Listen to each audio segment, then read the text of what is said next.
We are back. We are doing a workout vlog today. We haven't done one of those in forever, but here's the twist. We're doing it from my house because gyms here aren't open just yet, although they will be soon, but not yet. So I want to walk you through what a typical upper body workout looks like for me here in my house. I'm fortunate enough to have some equipment, so I want to take you through what I do. And I have some really great questions from Instagram that I want to answer as we go through this vlog. So hang on, here we go.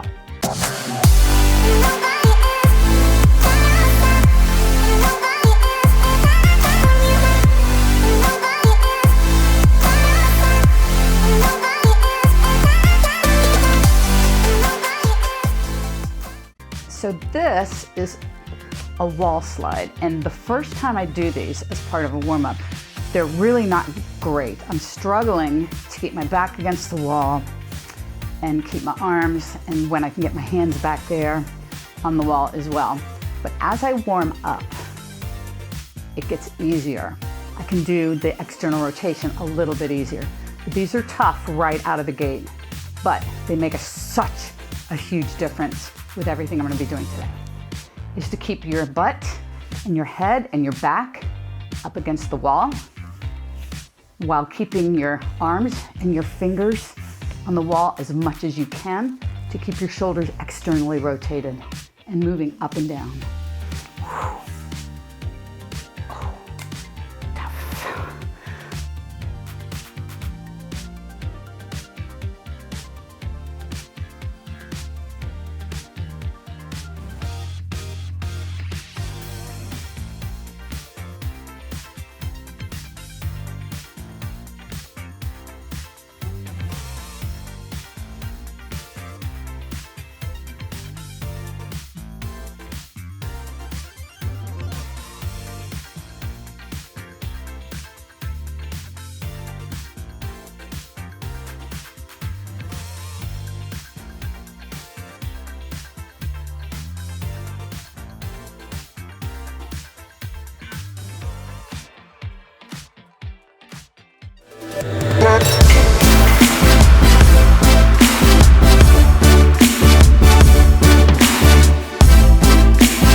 Bench press clusters.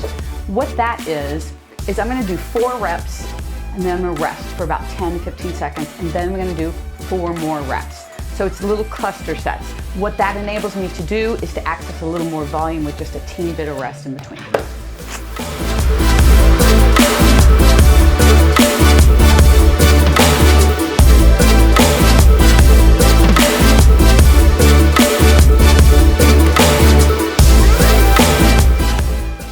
One real quick tip for anybody that has long hair and who puts their hair back.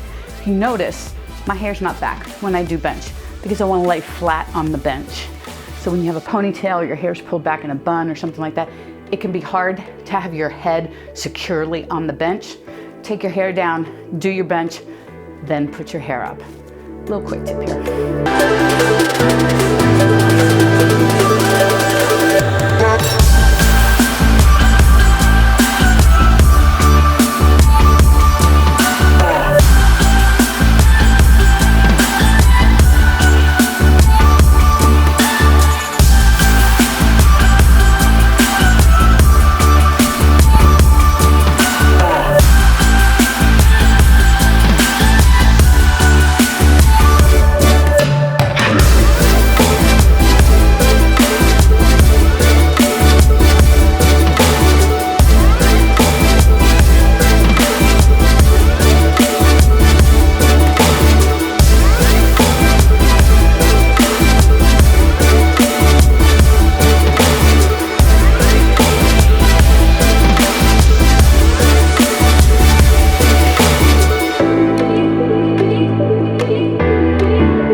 lateral raise clusters. So what I'm gonna do is I'm gonna do 5 reps, briefly rest for like 10 seconds, do 5 more reps, briefly rest, another 5 reps, briefly rest, and then I'm going to go as long as I can until I can't go anymore. I'm gonna go to failure. These are lateral raise clusters, super hard to do, and I've been instructed to use as heavy weight as I possibly can. So this is gonna be interesting.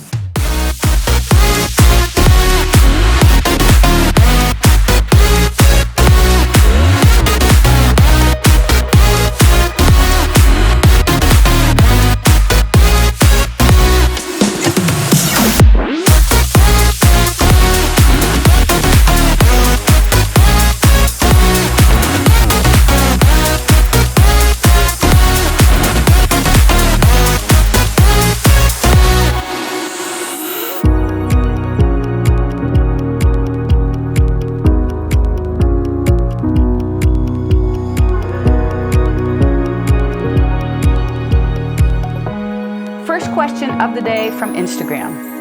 How do you train? What is your split? Do you do cardio? Choice of cardio. So great question.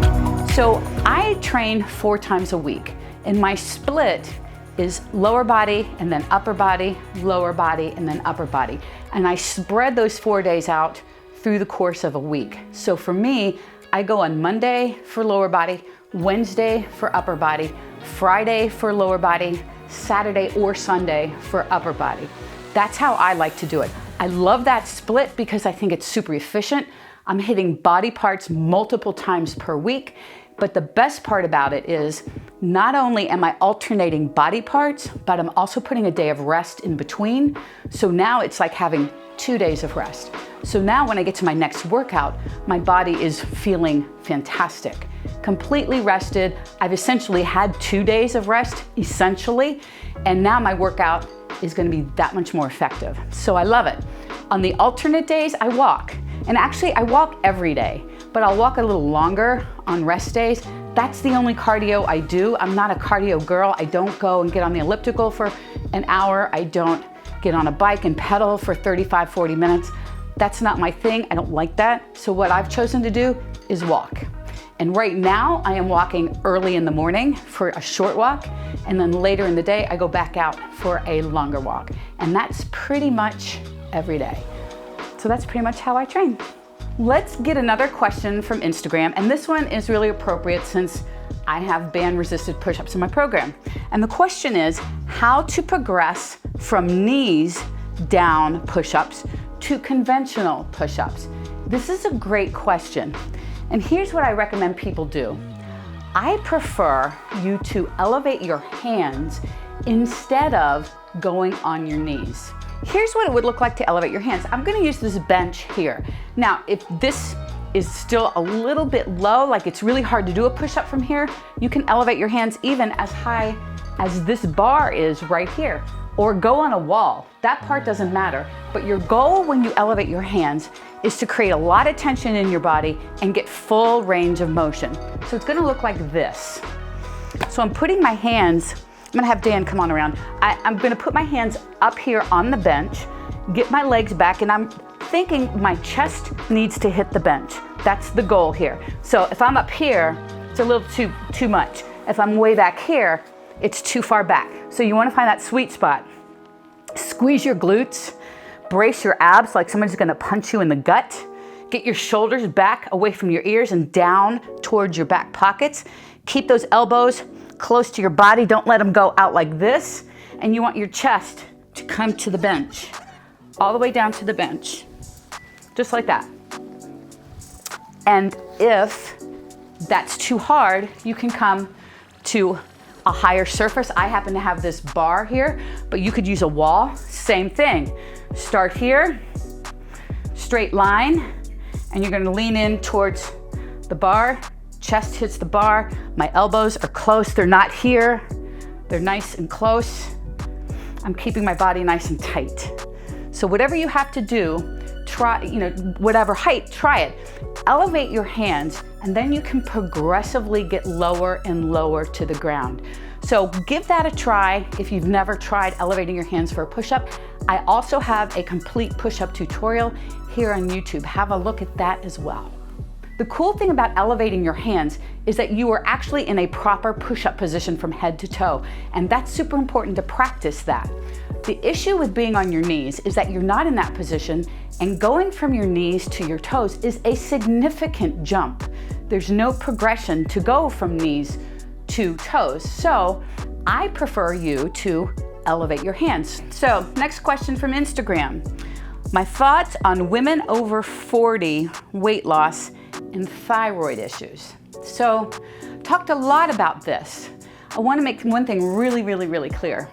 If you think you have a thyroid issue and you haven't been diagnosed by a doctor, go see your doctor, get the blood panel done, and make sure you either do or do not have a thyroid issue. So often we think we have a thyroid issue when we don't. And because we think we do, we just sit back and let that be the excuse as to why we're struggling when it may not be a factor at all. So go get checked out. If you've been checked out, get your thyroid issue treated, because they can be treated. And once they're treated, your thyroid doesn't become an issue anymore. The playing field is now level once again. So kind of a win-win scenario here. My main message is that thyroid, you can lose weight with a low thyroid that's even untreated. Is it going to be hard? Oh, you bet your life it will be. Because what you thought was a calorie deficit for you may not work. You're probably gonna have to go lower than that. If you get your thyroid treated, then you're kind of back to where you probably were, and you just need to dial in your nutrition, which kind of brings me to the general answer. Just because you have a thyroid issue, even if it's diagnosed, doesn't mean you can't lose fat. It may mean that it's going to be a little more challenging for you, which means you just need to really dial that in. You need to be meticulous, ruthlessly meticulous with your calorie counting and your tracking, and even more ruthlessly consistent with you being consistent. Track your consistency, because that's usually where the issues come up. So the great news here is you can have a thyroid issue or not, and you can still lose fat. And I encourage you to go over to my YouTube and watch actually a video I just put out within the last couple weeks, basically on what every woman over the age of 40 needs to know about weight loss. That will be super helpful because I address similar issues there as well. So good news, you can still lose weight. Okay, last question for the day from Instagram. I love this question, by the way. Can transitioning into maintenance for a short period of time and then back into fat loss be beneficial? And the answer is absolutely yes. That is an amazing way to keep your sustainability going with fat loss. So many times we get calorie deficited to death. I mean, we need a mental break from being in a deficit if you've been in a deficit for so long. Give yourself a mental break, add some calories back in, get into maintenance, and hang in maintenance for a while. You're gonna have more calories on board, you're probably gonna have more energy, you're probably gonna gain a crap ton of strength because you're gonna have more energy for your workouts.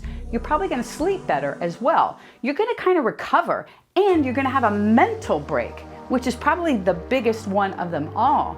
Stay in maintenance for a while, get refreshed, and then you'll be ready to hit a deficit again, recharged, ready to go. I have a complete how to transfer into maintenance video here on YouTube as well, where I walk you through exactly how to get from your deficit to maintenance and just hang out there for a while, and all the benefits and exactly how to do it. So go watch that video. It's gonna help you tremendously, but I love the idea of taking a diet break, going into maintenance for a period of time, just to give yourself a mental break and a physical break, because when you get back, you're gonna be stronger than ever.